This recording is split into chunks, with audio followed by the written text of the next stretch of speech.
La historia es una asignatura que no a todo el mundo le gusta, hay gente que incluso que la odia, pero como se suele decir, es una asignatura importante porque quien no conoce su historia está condenado a repetirla. Entonces bien, ¿cómo podemos hacer más interesante esta asignatura? En este vídeo te voy a dar una serie de pautas que vamos a ver, vamos a razonar, y al final te voy a enseñar de forma visual un ejemplo con una animación sobre cómo haríamos todo esto y un ejemplo para que veáis su funcionamiento. Lo primero que hay que decir sobre cómo hacer esta asignatura importante es que esta tarea recae sobre los alumnos. Sí, recae sobre todos y cada uno de nosotros. Y esto no es una descarga contra los profesores, ¿vale? No es una forma de decir, pues el profesor que haga menos. Porque los profesores tenemos precisamente que guiar al alumno. Pero es el alumno el que tiene que cruzar esa puerta y hacerla interesante. El aprendizaje es entretenido precisamente porque requiere de investigación, requiere que busquemos información, que hagamos cosas, y eso es lo que nos hace que realmente aprendamos y que estemos motivados. Entonces lo que vamos a hacer en este caso, lo que yo propongo es que la historia, sí, que utilicemos nuestras habilidades para contar la historia. En este caso, en el mío, es pues dibujar la historia. Siempre me ha gustado dibujar y una forma excelente es hacer cómics, animaciones o cualquier otro tipo de soporte audiovisual que podamos utilizar para pues, darle vida a esa historia que queremos quedarnos con ella, que queremos entender, que queremos razonar. Y el formato cómic funciona muy bien, precisamente porque nos obliga a dibujar personajes, dibujar situaciones, verlas, vivirlas, exige una narrativa, exige que tengamos claro cómo se va a ver esa historia. Es una forma de experimentar, de participar en esa historia. Tú buscas información sobre un conflicto, sobre un acontecimiento, y acto seguido lo vas plasmando. Te tienes que forzar a vivir esa historia, a formar parte de ella. Como digo, no es el único formato, uno puede también escribir. Si le gusta escribir, pues siempre se puede hacer algo del tipo fanfiction, como ya he dicho en algún otro vídeo, haciendo quizás una historia paralela, dándole un giro, que esto lo hace mucho Hollywood, tomar una historia ya conocida y darle pues otra ambientación. Por ejemplo, en la película The Prestige, El truco final, que es la enemistad de dos magos, Hugh Jackman y Christian Bale, aparece Nikola Tesla haciendo unas cosas básicamente extraordinarias que no se corresponden con la realidad, pero nos dan muchos detalles sobre la vida real de Tesla y sobre el contexto en el que se situaba pues la vida de este personaje. Otro elemento que hemos de tener en cuenta y que lo han demostrado neurocientíficos y demás es que el cerebro memoriza cosas cuando se sorprende. Un ejemplo claro es cuando pasan tanto cosas buenas como malas.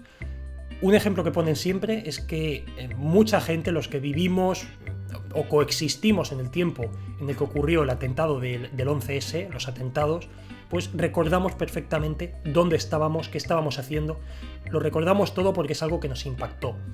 También ocurre con las cosas que nos gustan, que nos emocionan, pues una fiesta de Navidad, una fiesta sorpresa, todo eso hace que recordemos absolutamente todo. Necesitamos por ello sorprendernos. Entonces a nuestra historia le podemos añadir, como ya he dicho, ficción. Podemos añadir elementos sorprendentes, fantásticos, que hagan que esa historia sea mucho más interactiva y que nos ayuden a reírnos y a quedarnos con la información que hay adyacente a eso que por otra parte pues es algo que es imposible o que no se corresponde con la realidad. Y viendo todo esto os voy a enseñar un ejemplo que acabo de hacer. Por ejemplo, yo para ejemplificar la historia de la informática, que es mi campo, pues he querido hablar de Alan Turing, el matemático Alan Turing, y lo he hecho con esta animación que os voy a enseñar y que recopila todos los elementos que os he dicho. Contenido visual, información directa y también elementos de ficción. Algo que también hay que añadir, que esto es importante, el contexto de la situación, que el alumno siempre se pregunte el por qué ocurrió este hecho, que se haga las preguntas adecuadas, cómo podría haber cambiado, qué podría haber hecho yo. Incluso esto dentro del aula es algo que el profesor puede guiar, puede plantear preguntas del tipo, ¿por qué cuando hubo tal guerra, tal batalla, por qué no hizo esto el ejército? ¿Por qué no optó por este camino? Razonarlo para entender mejor la situación que ocurría en ese tiempo. Hoy vamos a conocer la historia de uno de los padres de la informática, el matemático y científico Alan Turing. Pero para conocer esta historia tenemos que remontarnos hasta la Segunda Guerra Mundial, un conflicto que dividió Europa y en el que los aliados británicos jugaron un papel clave a la hora de frenar el avance de los alemanes. Y es que el ejército nazi tenía un arma secreta, una máquina llamada Enigma, capaz de cifrar todas sus comunicaciones y hacer que el aliado no supiese dónde y cuándo iba a atacar. ¿Pero por qué era prioritario descifrar Enigma? Bien, imaginad que tenemos este pueblo en el que solo se puede cruzar por 2 pasos, 2 puentes. Si los aliados se encontraban de lleno con los nazis, podía ser aquello una sangría. Sin embargo, si supiesen de antemano por dónde iban a atacar, por dónde iban a pasar, serían ellos quienes podrían tender la emboscada o decidir si evitarla y pasar por otro lado. Esto sería como jugar una partida de póker conociendo de antemano las cartas del rival, haciendo que si este tiene una buena mano, por ejemplo un póker de ases, pudiera pasar o si no, apostar fuerte. Y es que las máquinas antes eran tremendamente sencillas. Era como un botón al que pulsas y se enciende la bombilla. Pero Turing pensó que podían tener memoria y almacenar programas que realizasen otras tareas, que es lo que hacen hoy en día cualquier ordenador o smartphone moderno.